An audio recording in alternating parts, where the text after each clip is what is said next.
Hi, and welcome back to Radiant Rise. Last episode, I took you inside my brain. We talked about ADHD, autism, hyperfocus, approximately 47 open tabs, buying entirely too many pens, food phases, unfinished projects, binge watching television shows because apparently I cannot sleep until I know how they end, and all the other chaos happening inside my head. It was definitely a lighter episode, but something from that conversation stayed with me afterward. The more I understand myself now, the more I find myself looking back at different parts of my life and realizing just how much time I spent apologizing. Sometimes I literally said, I'm sorry, but a lot of the time, the apology didn't sound like an apology. It looked like explaining myself over and over, changing what I wanted, giving in to avoid an argument, making myself uncomfortable so somebody else wouldn't be upset, feeling guilty about something harmless because another person didn't understand it, stopping something I enjoyed because somebody decided it wasn't productive enough, questioning whether I was allowed to need space, feeling selfish for doing something simply because it made me happy.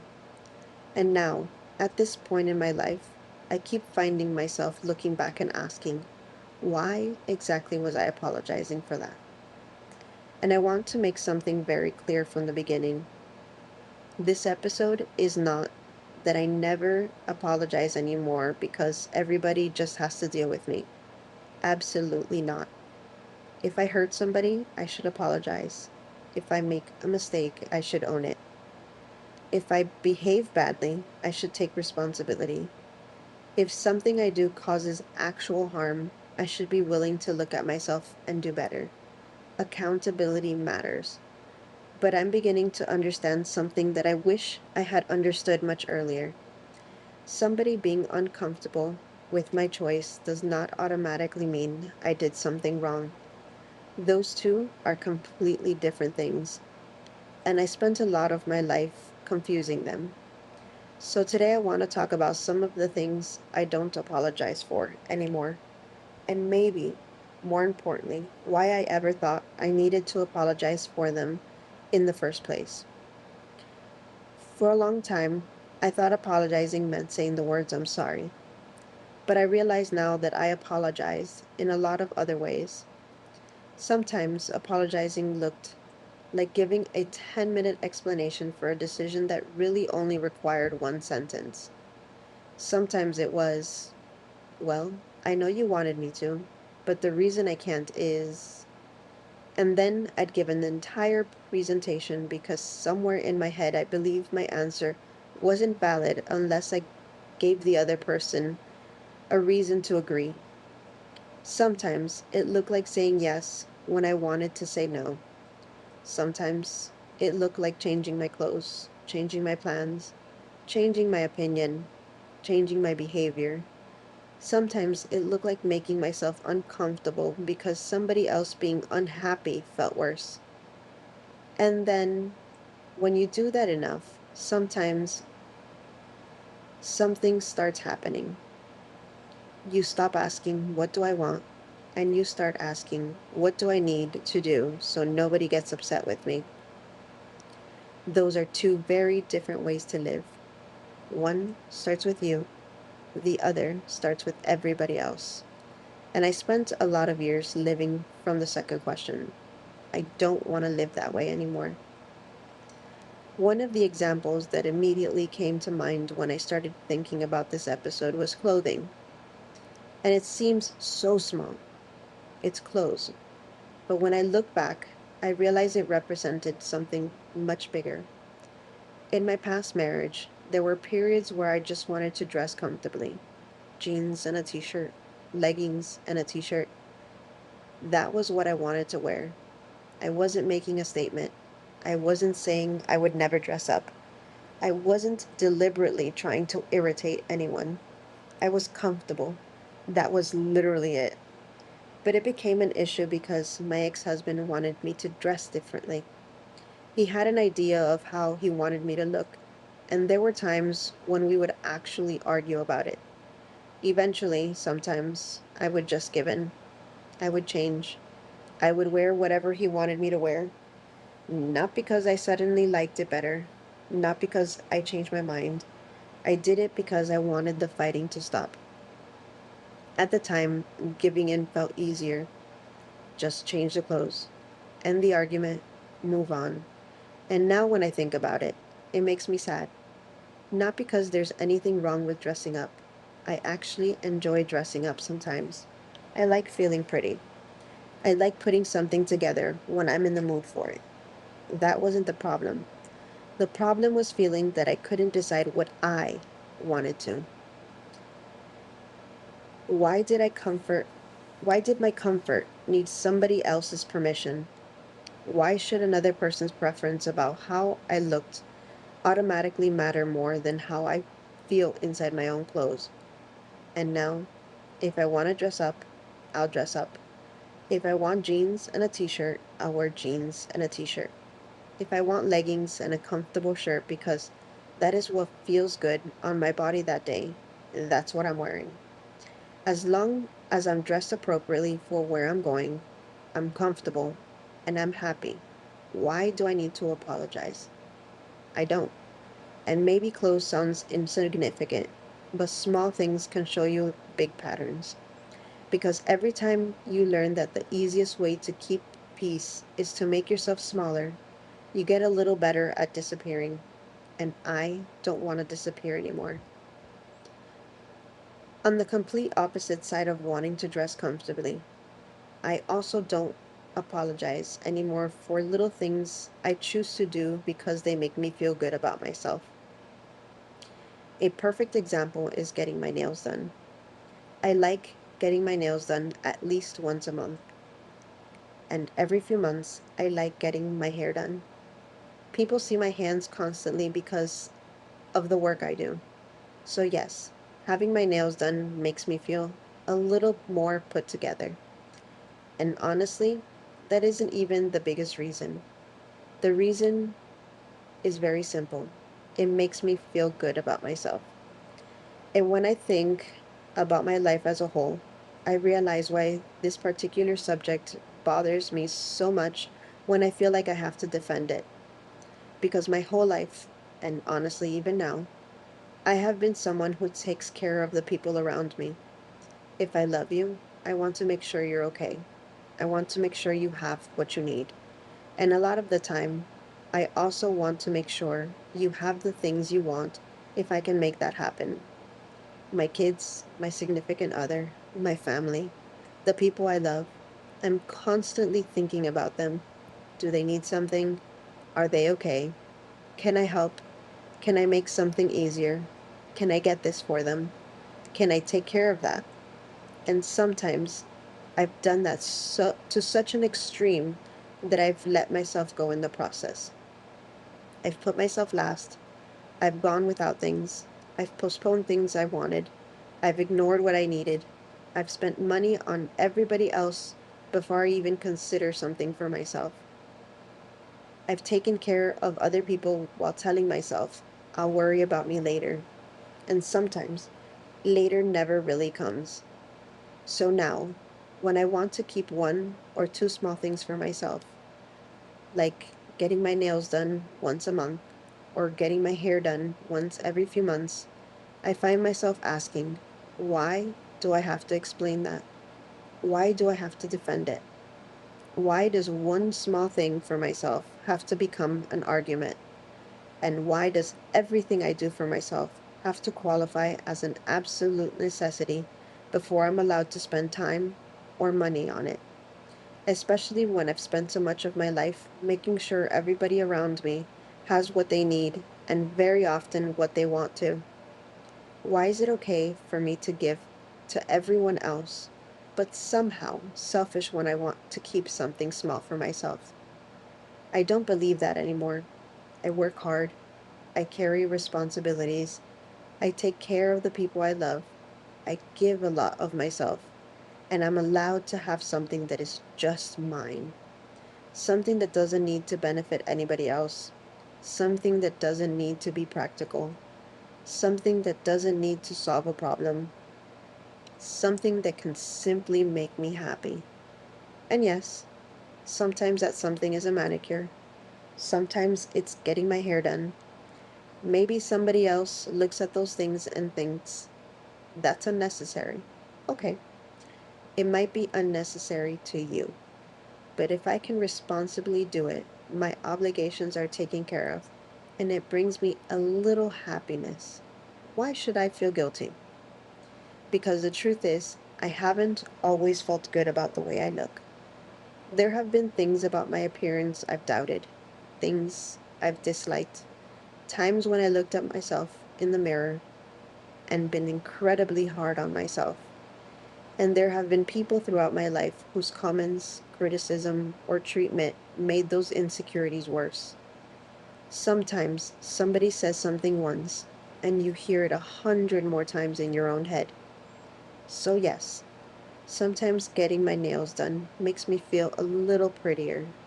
Sometimes getting my hair done gives me a boost.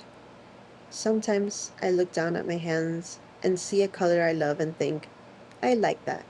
I feel good today. And something that small can matter. It doesn't erase every insecurity. It doesn't magically fix the way I see myself. But it gives me one little thing that feels good. One thing I did for myself. And after spending so much of my life making sure everybody else was taken care of, I'm learning that I'm allowed to take care of myself too. I don't think that's shallow. I don't think that's selfish. And I'm done feeling like I have to apologize for it. Self care doesn't always have to be profound. Sometimes self care is therapy. Sometimes it's setting a boundary. Sometimes it's resting. Sometimes it's saying no. Sometimes it's finally putting yourself somewhere on your own priority list. And sometimes it's sitting in a nail salon for an hour and choosing a color that makes you happy. That counts too. Because maybe the bigger lesson for me isn't really about nails or hair at all. Maybe it's learning this. I should not have to completely neglect myself in order to prove how much I love everybody else. Taking care of me does not mean I'm taking something away from them. Doing something for myself doesn't cancel out everything I do for the people I love. And I don't have to earn every tiny piece of happiness by exhausting myself first. I'm allowed to keep a little bit of myself for myself. Reading is another one, and this one goes way back. From the time I was old enough to really understand what I was reading, I would go through phases where I became completely consumed by books. I'd find one that interested me, then I'd read it. If there was another book in the series, I needed it. Finish that one, I needed the next, then the next, then the next. I had to know what happened. I wanted to stay inside that world. I could sit and read for hours. And throughout different points in my life, people criticized that. Why are you reading again? Shouldn't you be doing something else? You've been sitting there with that book all day.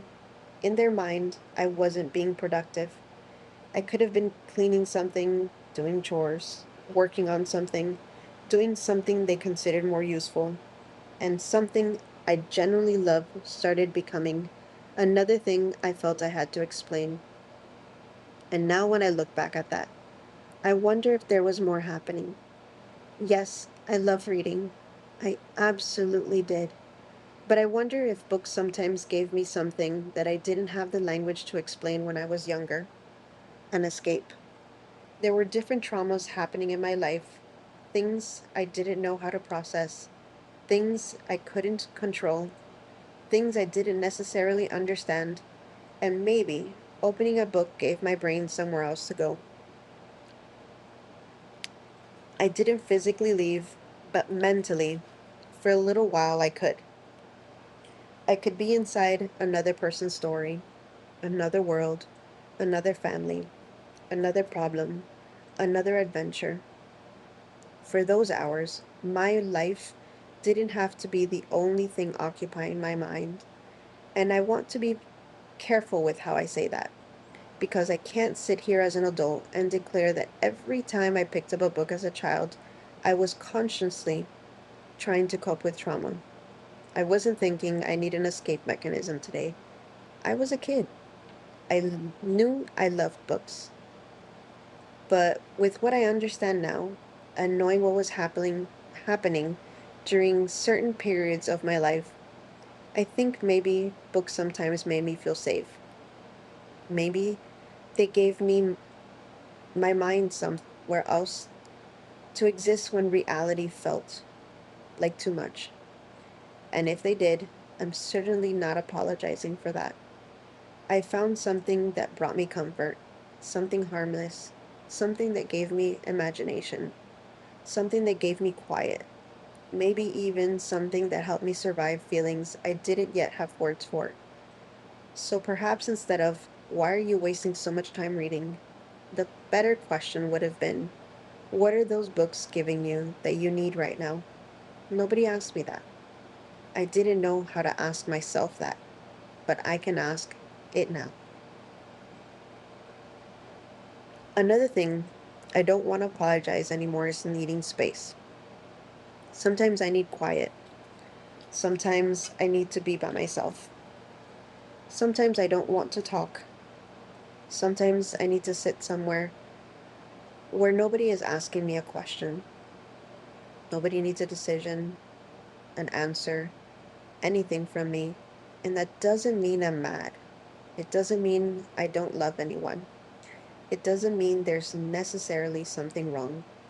Sometimes I've just had enough input. I've been talking, listening, working, helping, problem solving, thinking, processing, being around people, and eventually my brain says, enough. For a long time, I could feel guilty about that. If someone wanted my attention and I didn't have anything left to give, I felt selfish. But I'm learning something. Needing to recharge is not neglecting or rejecting the people I love.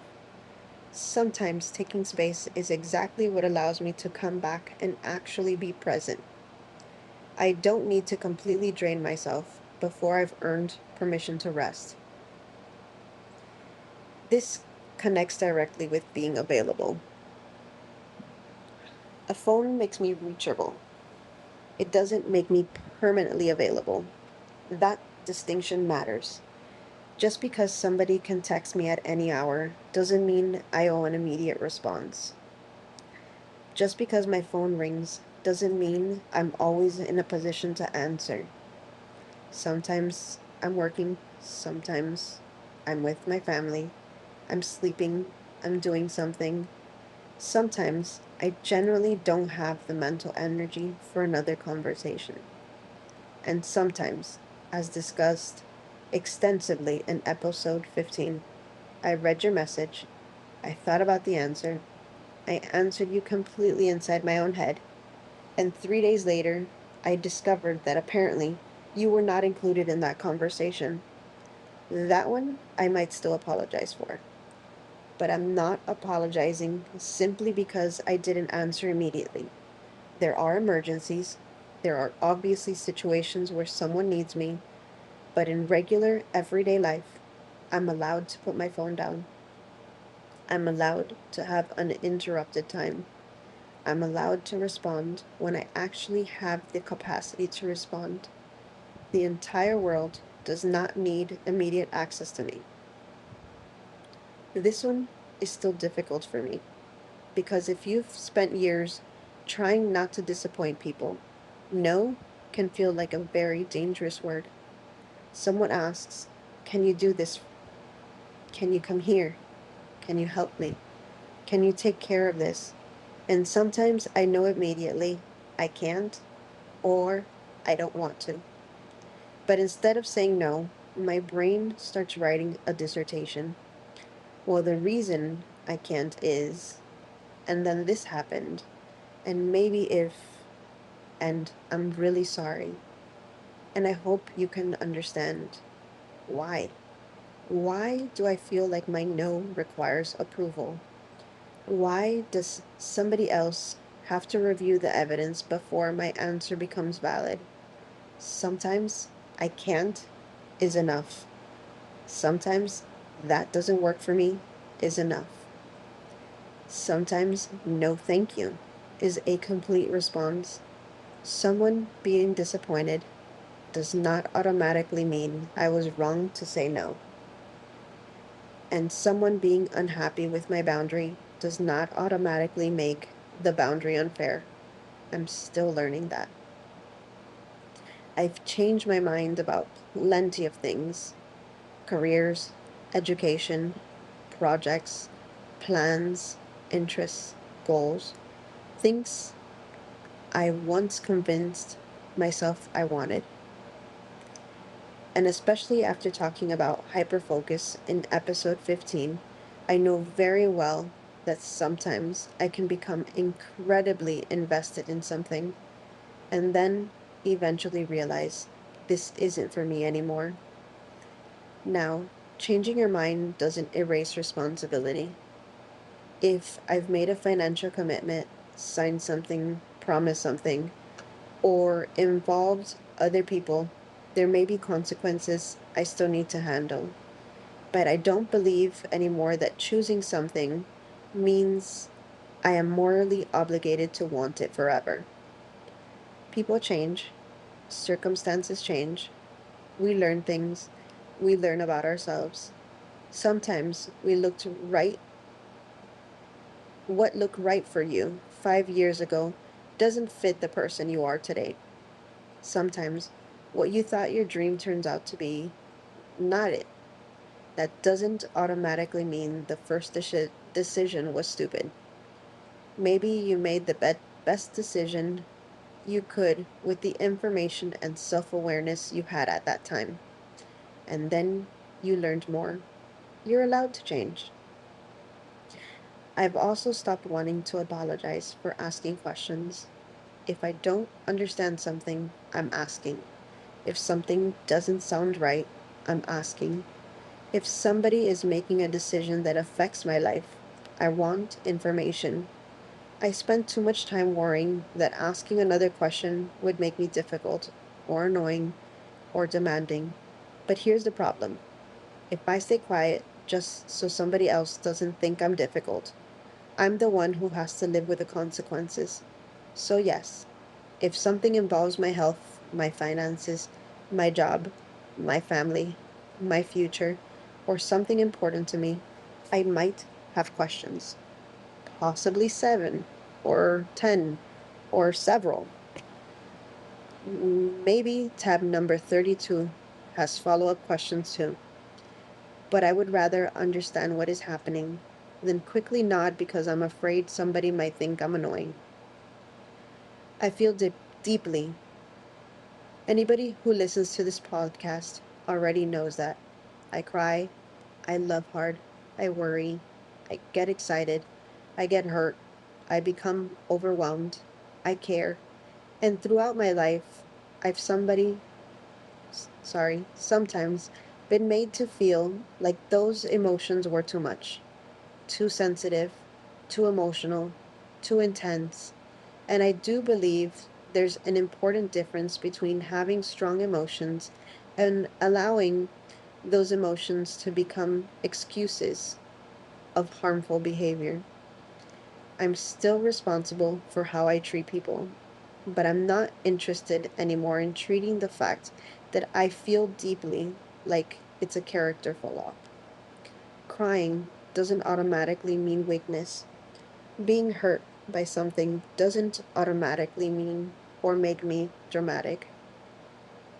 Caring deeply doesn't make me foolish. Needing time to process something doesn't mean I'm incapable. Sometimes those emotions are part of me. I can learn how to understand them, regulate them, communicate them better, but I don't need to apologize for having them. This connects directly to something I talked about in the last episode. When I love someone, I love deeply: my kids, my significant other, my pets, the people I consider family. If you are one of my people, I care about what happens to you. I want you safe. I want you okay. I want to help. I want to protect you. And I don't apologize for loving that way. But there is something I am changing.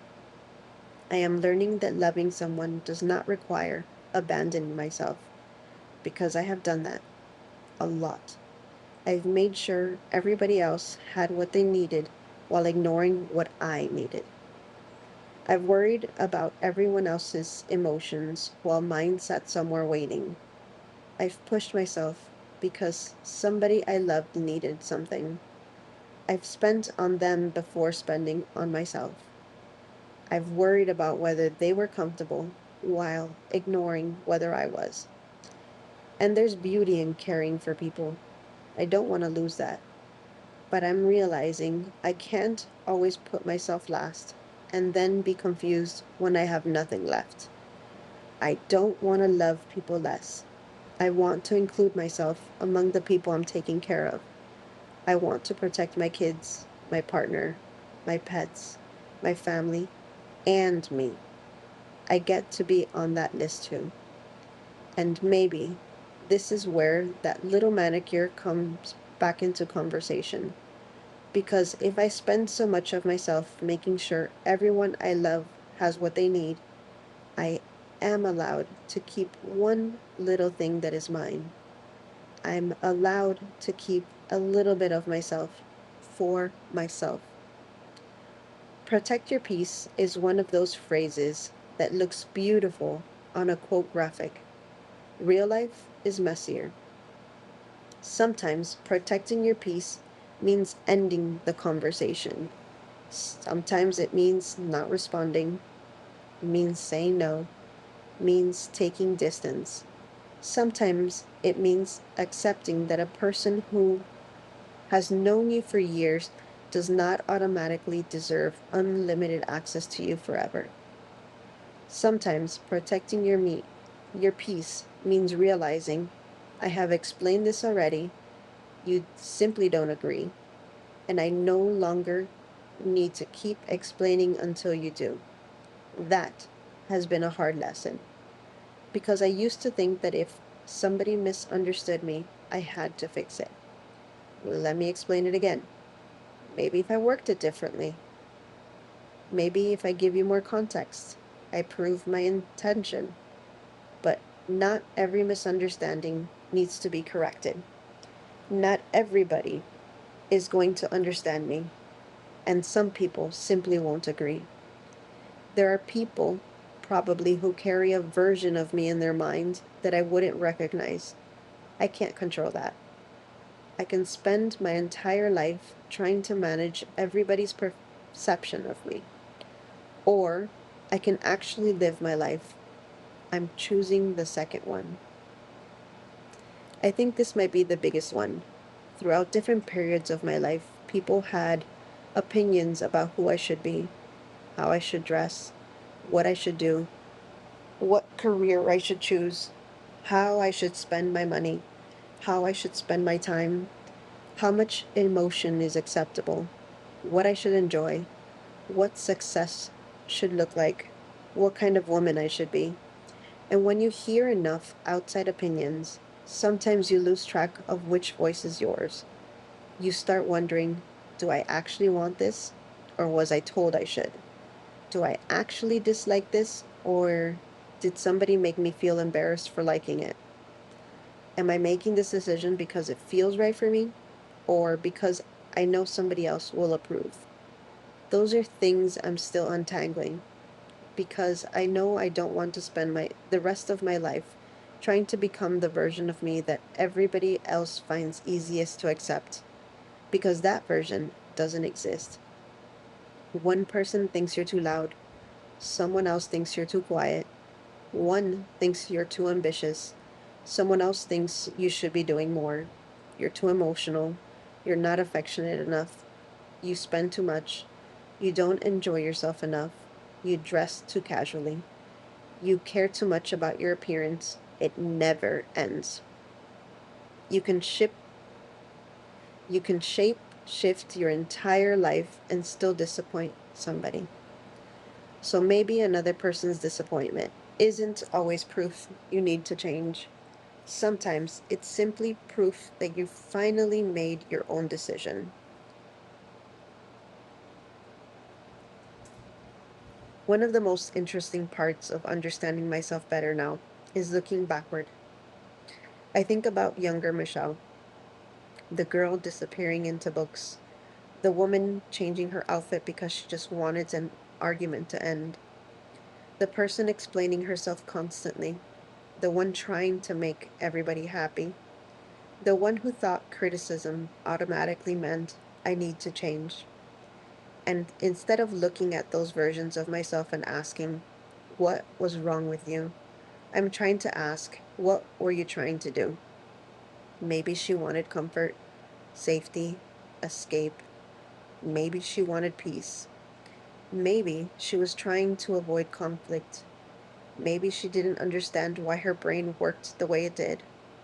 Maybe she didn't know that she was allowed to have needs that somebody else didn't understand. Maybe she was doing the best she could with what she knew at the time.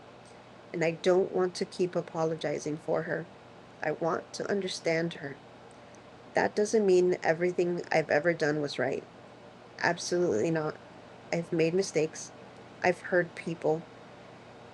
I've made choices I wouldn't make today. I have things I still need to work on. Understanding yourself does not mean rewriting your entire past so you're never responsible for anything.